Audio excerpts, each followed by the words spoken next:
মানে আপনাদের পররাষ্ট্র নীতিও নতুন করে ভাবনা চিন্তা করবেন। ভারত নিয়ে আপনাদের অবস্থান কি? বাংলাদেশ কি ইন্ডিয়ার কলোনি? ইন্ডিয়ান ইন্টেলিজেন্স এই চেষ্টা করবে শেখ হাসিনাকে রক্ষা করার জন্য। পাল্টে গিয়েছে বাংলাদেশের সরকার, এবার পাল্টে যাচ্ছে ভারতকে নিয়ে বাংলাদেশের পররাষ্ট্রনীতি। এতদিন বাংলাদেশের বড় ভাই সেজে এসেছে ভারত। বাংলাদেশকে নিজেদের কলোনি করতে গোয়েন্দা সংস্থা রকে ব্যবহার করে বাংলাদেশকে দাস বানিয়ে রেখেছিল ভারত। তবে এবার স্বাধীন বাংলাদেশ বদলা নিতে চলেছে। ভারতের দাসত্ব থেকে মুক্ত হয়ে স্বাধীন পররাষ্ট্রনীতি নিতে চলেছে বাংলাদেশ। ভারতকে নিয়ে নতুন বাংলাদেশের পররাষ্ট্রনীতি কেমন হবে, এটা নিয়েই দুশ্চিন্তায় রয়েছে ভারতীয় মিডিয়া। এ নিয়ে পশ্চিমবাংলার মিডিয়ায় জবাব দিয়েছে ছাত্র আন্দোলনের কর্মী মেঘ বসু। কি বলছেন তিনি, আসুন তা দেখি। কিভাবে ভারতীয় মিডিয়া বাংলাদেশকে সাম্প্রতিকভাবে বিভক্ত করার চেষ্টা করছে সেটিও দেখতে পারবেন আজকের এই ভিডিওতে। একটু আপনাদের ভাবনা জানতে ইচ্ছা করছে। আপনারা তার মানে আপনাদের পররাষ্ট্র নীতিও নতুন করে ভাবনা চিন্তা করবেন। ভারত নিয়ে এই মুহূর্তে যদি বলি, পরে হয়তো পাল্টাবে আলোচনা সাপেক্ষে, আপনাদের অবস্থান কি? দেখুন, আমি যেটা বলতে পারি, বাংলাদেশের মানুষ ভারতের যে জনগণ, সে ভারতের জনগণকে নিজেদের বন্ধু মনে করে। সেই বন্ধুত্বের প্রকাশ নানানভাবে ঘটে। যখন কিনা বাংলাদেশে শেখ হাসিনা সরকার জেনোসাইড চালাচ্ছিল, তখন পশ্চিমবঙ্গে আমাদের অনেক সহযোদ্ধা, আমাদের অনেক কমরেড দাঁড়িয়েছেন।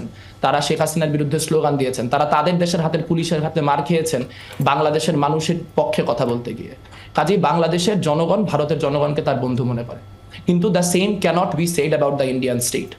এখানে আমি অবাক হয়ে গেলাম যে এখানে কংগ্রেসের যিনি প্রতিনিধি বসে আছেন, মানে আপনাদের কনটেক্সটে তো কংগ্রেস লিবারাল তরদল, তা শুনছি ভারত বাংলাদেশ প্রশ্নে নাকি সকল দলের এক ধরনের ঐক্যমত্য আছে। এই ঐক্যমত্যটাই আসলে বাংলাদেশের জনগণের শিরোপীড়ার কারণ। কারণ আপনারা কেউ এই রোলটা একনলেজ করতে পারছেন না যে আজকের যে বাংলাদেশের অবস্থা তা তৈরি হয়েছে 16 বছরের স্বৈরতন্ত্রে, এবং এই 16 বছরের স্বৈরতন্ত্রের যে দুইটা ভুয়া নির্বাচন, সেই ভুয়া দুইটা নির্বাচনকে জাস্টিফাই করার ক্ষেত্রে ইন্ডিয়ান স্টেট হিউজ ভূমিকা রেখেছে। তো সেই কেন্দ্র করে মানুষের তো এক ধরনের রাগ থাকবেই। মানুষ যখন ভারত রাষ্ট্রের বিরুদ্ধে তার সেই রাগের কথা বলে, তখন সেটাকে সাম্প্রদায়িকতা হিসেবে আখ্যা দেওয়া হয়। আমার নামের আপনার সারনেম দেখে বুঝতে পারার কথা, আমি তো মুসলিম না।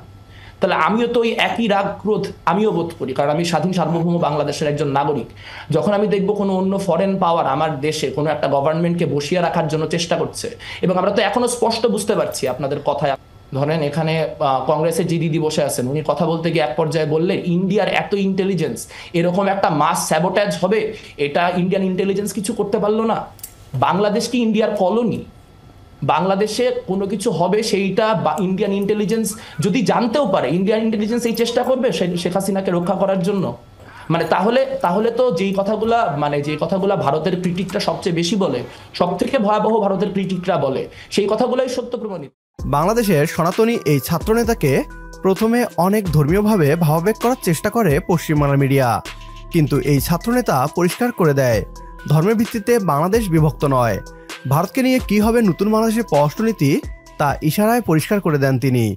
বাংলাদেশকে আগের মতো লুটেপুটে খেতে পারবে না ভারত, বরং বাংলাদেশের স্বাধীনতা এবং সার্বভৌমত্বকে লঙ্ঘন করতে আসলে এন্টি ভারত পররাষ্ট্রনীতি গ্রহণ করতে বাংলাদেশ দ্বিতীয়বার ভাববে না। বাংলাদেশে ভারতীয় গোয়েন্দাদের কোনো স্থান হবে না। আজকের ভিডিও এ পর্যন্তই। যদি ভিডিও ভালো লাগে তাহলে একটি লাইক দিন আর কমেন্ট করে জানিয়ে দিন আপনার গুরুত্বপূর্ণ মতামত। সেই সাথে ভিডিও শেয়ার করে দেখার সুযোগ করে দিন আপনার বন্ধুদের। পরবর্তী ভিডিও দেখার আমন্ত্রণ জানিয়ে বিদায় নিচ্ছি আজ। আল্লাহ হাফেজ।